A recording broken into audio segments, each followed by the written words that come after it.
Welcome to the online training of the reception attendant. The attendant was developed to make the action of the reception as easy as possible, transferring, consultative transferring, seeing agendas, and sending callback notes. In the top right, you can see the person who signed in, below the search field, below the contacts, to the left the agenda, to the left the active call, on top the current waiting, and below the queue and the missed calls. Let's start with a live demo. After the installation, you can start the Attendant by clicking the shortcut on your desktop. This will start the application. This is the login screen. If you already signed in on Skype once, you can simply log in with your SIP URI, usually your email address, in the SIP field. If this is your first time signing in, you need to enter your account name and password in the next window. If you're the only user on this machine, it can be useful to check the Keep Me Signed In. This will keep you signed in for the next login.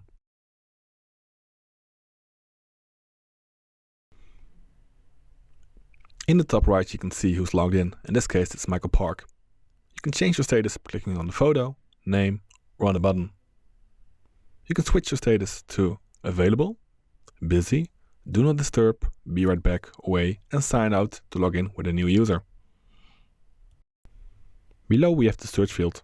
You can look at someone's first name, surname, phone number, and extension number.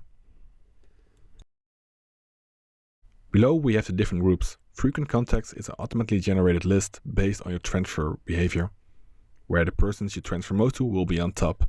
This list will automatically be updated. Next up we have departments. These are departments where you can quickly transfer to. Below you will see Skype groups or attendant groups. You can expand a contact by clicking on it, right-clicking to add it to a group, create a new group, or add it to an existing one. In this case we added Avid to the main office.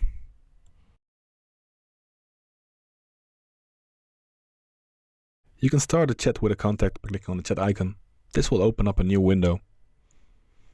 Below you can enter your message you want to send, and afterwards press send or press enter. The contact will now receive your chat message. On the top we have extra buttons: start a call or see the other options.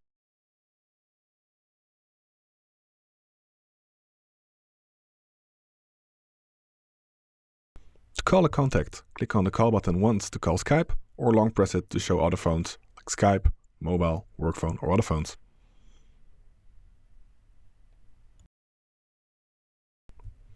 To send an email, click the email icon. This will open up a new window. The email is already filled in. Just enter the subject and the topic and press send. You can also call directly to mobile or see the other options. See the contact card, send a text, open the agenda, or call mobile. When opening the contact card, you can see the person's name, the function, have the buttons at hand, see when the person is available, send an email, or start a call with one of the contacts.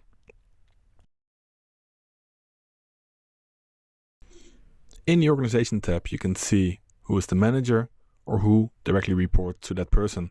This way you can quickly find your colleagues. Default, you can see if someone is available or busy, but it would be useful to see when is someone available again. So you can open the calendar by clicking the extra options or drag and dropping it in the calendar field. By default, you can see free and busy of your colleagues. You can watch it in the day view, month view, or in the list view. And if you have enough permissions, you can also see the subject and the contacts of that appointment.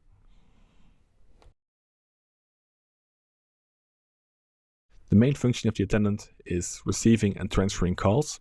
When a customer calls, they will first enter in the queue. If you're the first available agent, you will get the call. You can pick up with the green button, decline with the red button, and redirect with the blue one.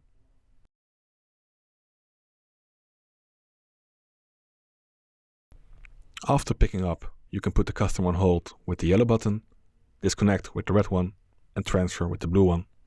You can see the calls today, calls last week, and last month. In frequent transfers, you can see the previous contact moments of this customer. You can switch to timeline to see the historic moments of the customer. As you can see, we mostly talk to boss. We can put the customer on hold with the yellow button and take the customer from hold again with the yellow button. To do a direct transfer, you simply pick up the photo from the customer, drag and drop it to the contact you want to transfer to, releasing it. This will start the transfer. As soon as that person picks up, you have a successful transfer.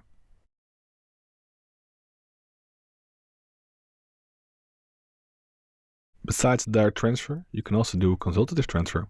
Customer enters the queue again. You pick the customer up. The information is being updated. You put the customer on hold. Look up the person you'd like to transfer to.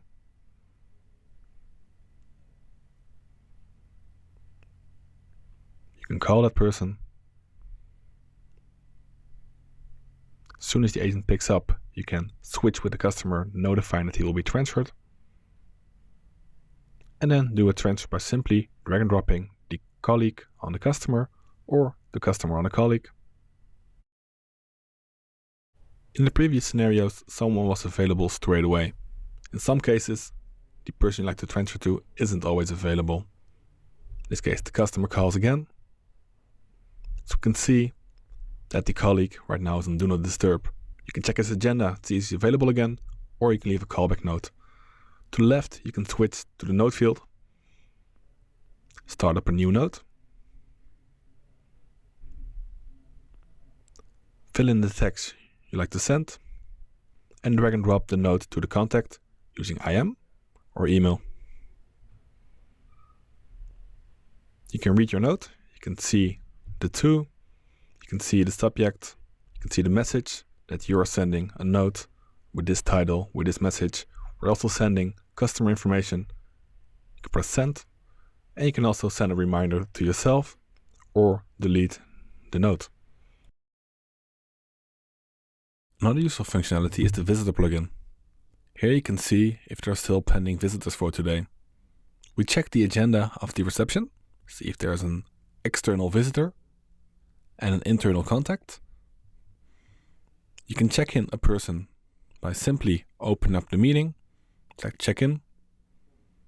The receiver will get a chat message and the reply will be shared with you in the visitor plugin. Up next, with the team calendar, you can see multiple agendas at once. You can simply add someone by drag and dropping them in the team calendar. This way you can easily find a point in their agenda to plan a meeting.